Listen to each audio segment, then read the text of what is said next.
کسی کیس کی تفتیش کے دوران یہ بھی چلتے رہے۔ کچھ کاغذوں کو نمٹانا ہوتا ہے۔ ان سب کاموں سے فارغ ہو کر میں نے سپاہی شہزاد کو حکم دیا کہ وہ مون لائٹ سرکس میں جائے اور ساجن کو بلا کر لے آئے۔ وہ آ گیا اور میرے کمرے میں داخل ہوتے ہی بولا، حکم جی تھانے دار صاحب۔ سپاہی شہزاد ساتھ تھا۔ تم جاؤ شہزاد، آس پاس ہی رہنا، ہو سکتا ہے کہ اس مشین کو چلانے کے لیے تمہارے ہاتھوں کی ضرورت پڑ جائے۔ وہ ساجن کو گھورتا ہوا چلا گیا۔ میں حد الوسیع تشدد سے گریز کرتا تھا، ایسے ہی نفسیاتی جھٹکوں سے سچ اگلوا لیتا تھا، مگر کبھی کبھی مجبوری ہوتی تھی۔ تھانے دار جی، میں نے تو پہلے ساری صورتحال آپ کے سامنے رکھ دی تھی، پھر یہ جو آپ نے مجھے مشین کی طرح چلانے والی بات کی ہے، اس کا کیا مطلب ہے؟ دیکھو، تم نے میری رعایت و شرافت کا ناجائز فائدہ اٹھایا ہے۔ جو باتیں تمہاری مخالفت میں جاتی تھیں وہ تم نے چھپا لی تھیں۔ میں نے غصے سے کہا، کون سی باتیں جی؟ میں نے دیکھا کہ اس کے چہرے پر ایک رنگ سا آ کر گزر گیا ہے۔ رفیق کو دارا کی سرکس میں کام کرنے والی لڑکی شمع کے متعلق کس نے بتایا تھا؟ وہ جی میں نے ہی اسے کہا تھا کہ… رکو نہیں، میں اپنی سیٹ سے کھڑا ہو گیا اور رولر کو ہاتھ میں اٹھا لیا۔ پوری بات بتاؤ ورنہ میرا ہاتھ چل پڑے گا۔ اب تو پوری کہانی سنانی ہی پڑے گی، وہ چور نگاہوں سے میری طرف دیکھتے ہوئے بولا۔ دراصل یہ آج سے تقریباً 10 دن پہلے کی بات ہے۔ رفیق نے مجھے کہا کہ وہ تنہائی میں مجھ سے چند باتیں کرنا چاہتا ہے۔ مجھے یقین تھا کہ وہ افشاں کے متعلق ہی بات کرے گا۔ میں اسے لے کر ذرا اوٹ میں چلا گیا اور اسے کہا، ہاں بولو، کیا بات ہے؟ افشاں تمہارے لیے سونے کا انڈا دینے والی مرغی ہے۔ میں نے محسوس کیا ہے کہ سفیر ہاتھ دھو کر اس کے پیچھے پڑا ہوا ہے۔ دیکھنا کسی دن اس کے ساتھ بھاگ نہ جائے۔ وہ ایسے لہجے میں بولا جیسے میرا بہت بڑا ہمدرد ہو۔ تھانے دار جی، میں نے کچی گولیاں نہیں کھیلی ہوئیں، میں اس کی نیت سمجھ گیا تھا۔ اچانک یہاں رقابت کا معاملہ نہیں ہونا چاہیے تھا، لیکن رفیق کے دل میں شیطان گھس گیا تھا۔ بات ذرا مختصر کروں گا، میرے ہاتھ بھی دارا کو زج کرنے اور اس کی سرکس کو بدنام کرنے کا موقع ہاتھ آ رہا تھا۔ میں نے اسے کہا کہ وہ سفیر کے متعلق اس کے گھر والوں کے کانوں میں یہ بات ڈال دے کہ سفیر میلے میں لگی سرکس میں کام کرنے والی لڑکی شمع کا پروانہ بن گیا ہے، اور بس میں یہ ساری کہانی سن چکا ہوں۔ تم مجھے یہ بتاؤ کہ یہ باتیں تم نے مجھے پہلے کیوں نہیں بتائیں؟ وہ جی، میں ڈر گیا تھا۔ میرے ذہن میں یہ بات آ گئی تھی کہ آپ نہ جانے میرے ساتھ کیا سلوک کریں۔ تو اب کیا تم یہ سمجھ رہے ہو کہ میں تمہیں دودھ جلیبیاں کھلا کر رخصت کر دوں گا؟ میں نے تیکھے لہجے میں کہا۔ اس نے سر جھکا لیا۔ میں نے سپاہی شہزاد کو بلا کر طنزیہ لہجے میں کہا، ساجن صاحب، آج کا باقی دن اور رات حوالات کے ننگے فرش پر گزاریں گے، صبح ان کی قسمت کا فیصلہ ہوگا۔ تھانے دار جی، رحم کریں، میں تباہ و برباد ہو جاؤں گا، میری سرکس کا کیا ہوگا؟ وہ منت سماجت کرنے لگا، لیکن میں نے اس کی ایک نہ سنی۔ میرے خیال میں اس کی کم از کم اتنی سزا تو بنتی تھی۔ نہ وہ لڑکیوں کا دھندا کر رہا ہوتا اور نہ دوست دشمن بن جاتے۔ میں سوچنے لگا، وہ دونوں ہیں کدھر؟ کیا ان کے درمیان کوئی اور بات بھی تھی؟ جب مزید 2 دن ان کے متعلق کوئی سنگن نہ ملی تو میں نے ان کی تصویروں کے ساتھ مختلف تھانوں میں اشتہار شور و غوغا دے دیا۔ یہ پولیس کا اپنا طریقہ کار ہوتا ہے، جس کے متعلق تفتیشی کہانیاں سننے والے جانتے ہی ہیں۔ رات کو سفیر کا باپ میرے پاس آیا۔ شکل سے بہت پریشان لگتا تھا۔ میں نے اسے احترام سے بٹھایا۔ مجھے پتا تھا کہ وہ کیوں آیا ہے، اس لیے اس کے بولنے سے پہلے ہی کہا، ہم پوری کوشش کر رہے ہیں سفیر کو ڈھونڈنے کی۔ پولیس کو آپ کی پریشانیوں کا اندازہ ہے، بس ایک بار وہ مل جائے ہم اسے ہتھیلی کا چھالا بنا کر رکھیں گے۔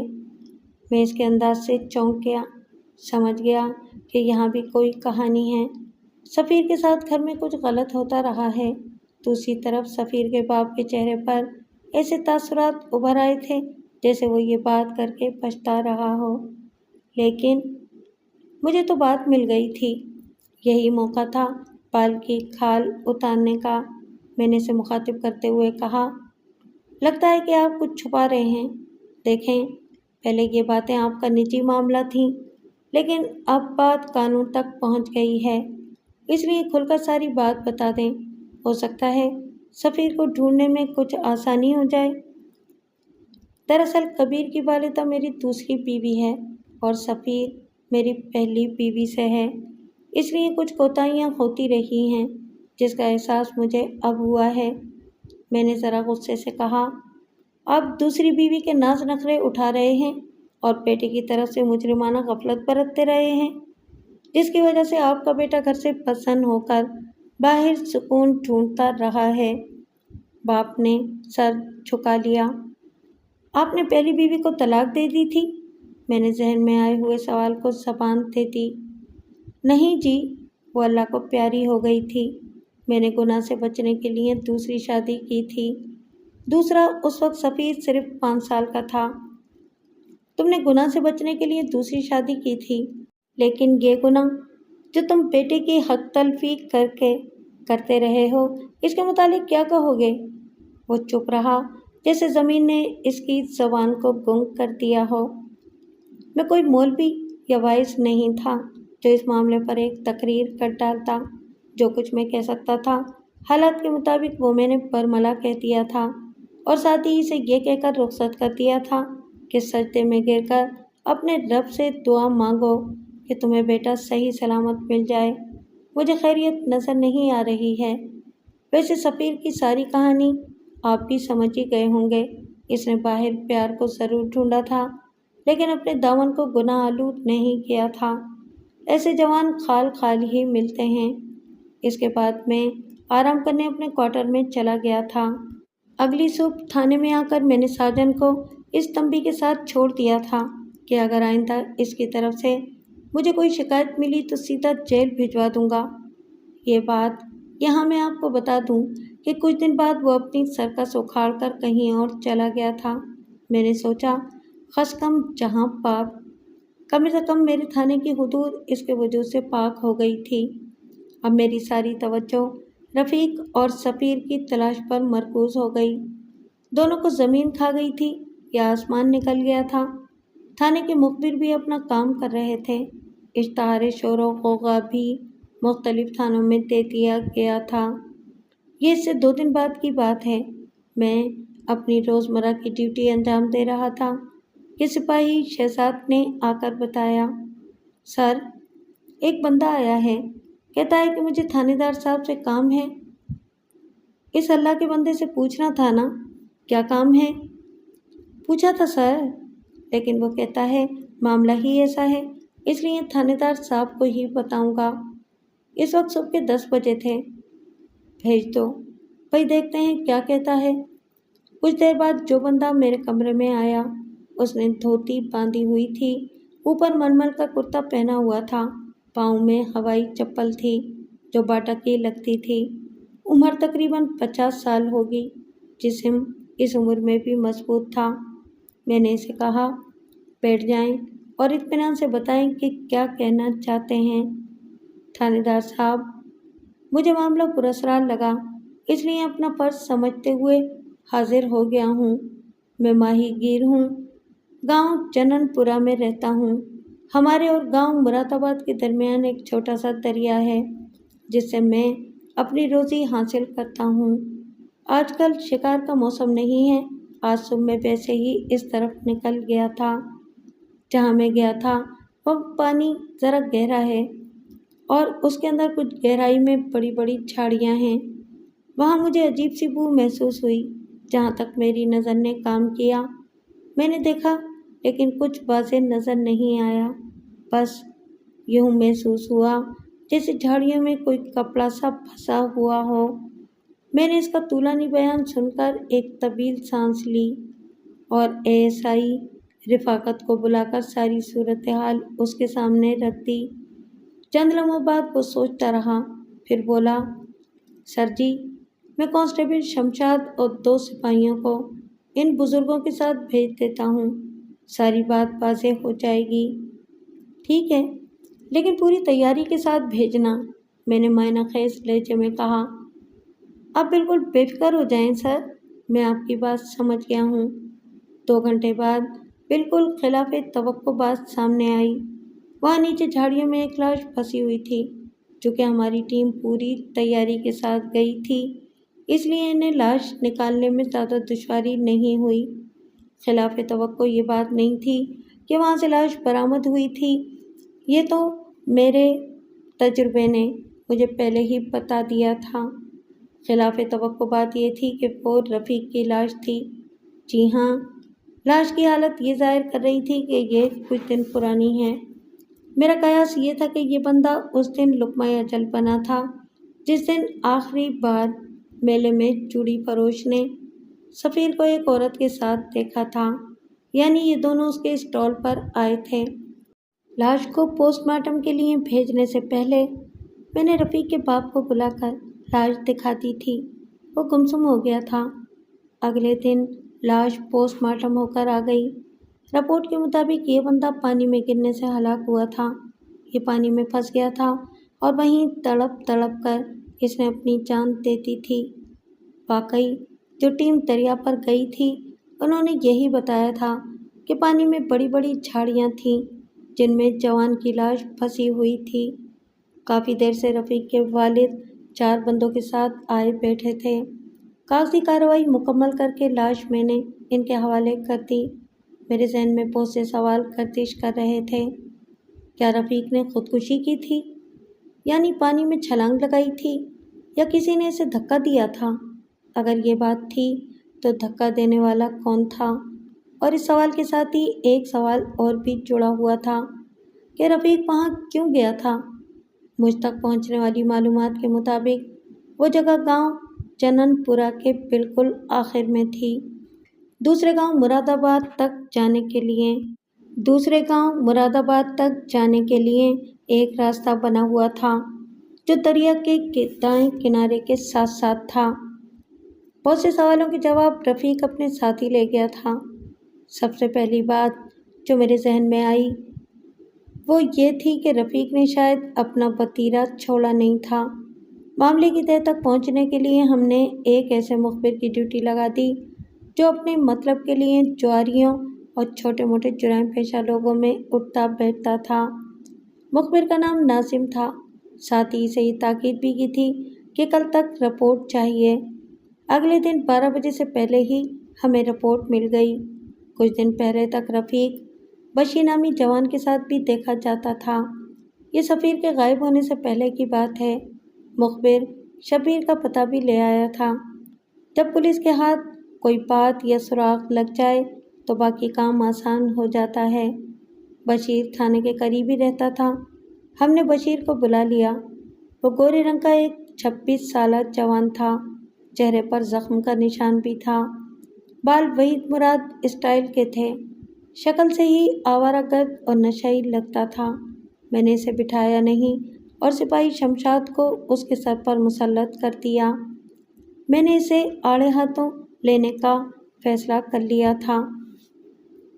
بشیر صاحب، آپ بڑی مشکل میں پڑ گئے ہیں اور اس مشکل سے نکلنا صرف اسی صورت میں ممکن ہے کہ آپ ہمارے سوالوں کے جواب بالکل سچ سچ دیں، میں نے طنزیہ لہجے میں کہا۔ تھانے دار صاحب، میں نے کیا کیا ہے؟ شاید آپ نے کسی غلط فہمی کی بنیاد پر اس غریب کو بلا لیا ہے۔ وہ پکا جرائم پیشہ لگتا تھا اور پکولے شخص سے پروں پر پانی نہیں پڑنے دے رہا تھا۔ لگتا ہے کہ تم کسی خوش فہمی میں مبتلا ہو۔ تمہیں یہ تو پتہ چل گیا ہوگا کہ ہم نے رفیق کی لاش برآمد کر لی ہے، میں نے اسے گھورتے ہوئے کہا۔ جی ہاں، لیکن میرا رفیق کی لاش سے کیا واسطہ ہے؟ وہ تمہارا گہرا دوست تھا۔ آخری بار وہ تمہارے ساتھ دیکھا گیا تھا اور تم اسے گاؤں جنن پورہ کی آخری حد پر واقع دریا کی طرف لے کر گئے تھے اور تمہیں ایک شخص نے دیکھا بھی تھا۔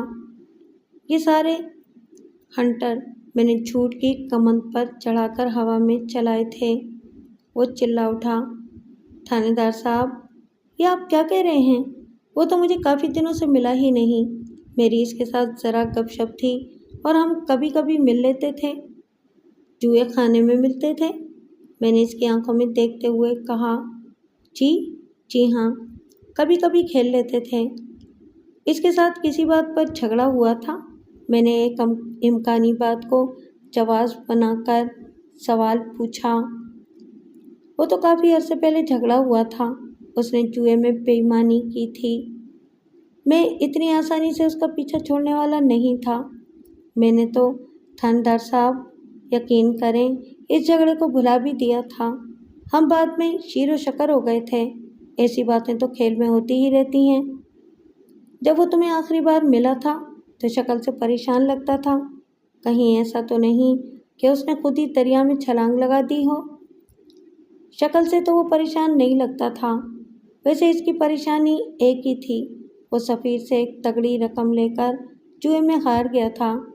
یہ رقم سفیر نے کسی اور سے ادھار لی تھی اور وہ اکثر رفیق سے واپسی کا مطالبہ کرتا رہتا تھا۔ تو میرا اندازہ صحیح تھا۔ رفیق کے دل میں یقیناً یہ بات بھی تھی۔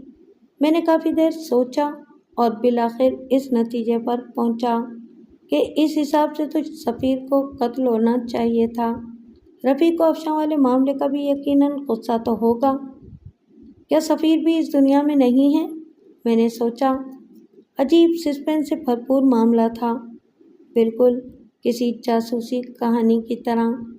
بے شک اس کیس نے میرے دماغ کی چولیں ہلا دی تھیں، لیکن اس میں مجھے مزہ بھی بہت آ رہا تھا۔ یہ بات میں نے محسوس کر لی تھی کہ بشیر کا رفیق والے معاملے کے ساتھ کوئی تعلق نہیں تھا۔ میں نے سوالوں کے اس جال کو سمیٹتے ہوئے کہا، چلو میں مان لیتا ہوں کہ تم کسی طرح بھی رفیق والے معاملے میں ملوث نہیں ہو، لیکن ایک مسئلہ اور بھی تو ہے۔ کون سا مسئلہ تھانے دار صاحب؟ سفیر کا بھی کچھ اتا پتہ نہیں ہے۔ اس کی گمشدگی کی رپورٹ اس کا باپ تھانے میں درج کروا گیا ہے۔ گمشدگی کی رپورٹ؟ لیکن اس کے لہجے سے میں چونک اٹھا اور مجھے یوں محسوس ہوا جیسے کوئی سنسنی خیز موڑ آ گیا ہو۔ اس نے دھماکہ کرنے والے انداز میں کہا، سفیر کو تو میں نے ابھی کل ہی یہاں سے 20 کلومیٹر دور شہر میں دیکھا ہے۔ وہ وہاں کے ہوٹل میں بیرا گیری کر رہا تھا۔ اس نے داڑھی بڑھا لی ہے اور مونچھیں بالکل صاف کرا لی ہیں۔ میں نے بھی بڑی مشکل سے اسے پہچانا تھا۔ اس نے مجھے کھانا کھلایا تھا، ساتھ بڑے مزے کی چائے پلائی تھی اور منت ریز لہجے میں کہا تھا کہ کسی سے ذکر نہ کرنا۔ لیکن تھانے دار صاحب، آپ سے میں کیسے جھوٹ بول سکتا ہوں؟ آخر میں اس کا لہجہ ایسا ہو گیا جیسے میری خوشامد کر رہا ہو۔ دیکھو بشیر، میں تمہیں چھوڑ رہا ہوں، لیکن میری ایک نصیحت ہمیشہ یاد رکھنا، جوا کسی کا نہ ہوا۔ تم یہ بری لت چھوڑ دو، فائدے میں رہو گے۔ انشاءاللہ ایسا ہی ہوگا۔ میں نے اسے جانے کی اجازت دے دی اور اسی وقت ایک ٹیم سفیر کو لانے کے لیے روانہ کر دی۔ مجھے اچھی طرح یاد ہے کہ اس وقت شام گہری ہو گئی تھی۔ دن کا اجالا رات کی تاریکی میں آہستہ آہستہ مدغم ہو رہا تھا کہ سفیر کو میرے کمرے میں لایا گیا۔ میرے پاس اس کی تصویر تھی جسے میں کئی بار دیکھ چکا تھا، مگر جو سفیر میرے سامنے بیٹھا ہوا تھا وہ کافی بدلا بدلا لگ رہا تھا۔ داڑھی بڑھی ہوئی تھی، مونچھیں ندارت تھیں، سر پر رومال لپیٹا ہوا تھا اور وہ مجھ سے نظریں چرا رہا تھا۔ سفیر، یہ کیا حلیہ بنایا ہوا ہے؟ وہ چند لمحے ٹکر ٹکر میری طرف دیکھتا رہا، پھر رونے لگ گیا۔ میں نے اسے رونے دیا۔ جب اس کے دل کا بوجھ ہلکا ہو گیا تو وہ بولا، تھانے دار صاحب، یہ تو میں نے کبھی خواب میں بھی نہیں سوچا تھا۔ جو ہو گیا تھا اس میں میرا کوئی قصور نہیں ہے۔ اس وقت اسے تسلی کی ضرورت تھی، اس کے دل پر کوئی بوجھ تھا۔ میں نے اٹھ کر اس کی پیٹھ تھپکی اور پھر کہا، جو بھی باتیں مجھے بلا خوف و خطر بتا دو۔ مجھے پتا ہے کہ تمہارے ساتھ ناانصافی ہوتی رہی ہے۔ جس پیار و محبت کے تم متلاشی تھے وہ تمہیں گھر میں نہیں ملا تو تم نے گھر سے باہر ڈھونڈنے کی کوشش کی۔ مجھے افشاں والی کہانی بھی پتہ چل گئی ہے۔ تھانے دار صاحب، میں بہت دکھی ہوں۔ ان حالات میں رفیق سے میری دوستی کرنا سب سے بڑی غلطی تھی۔ جب میں نے اسے اندر سے دیکھا تو بہت دیر ہو چکی تھی۔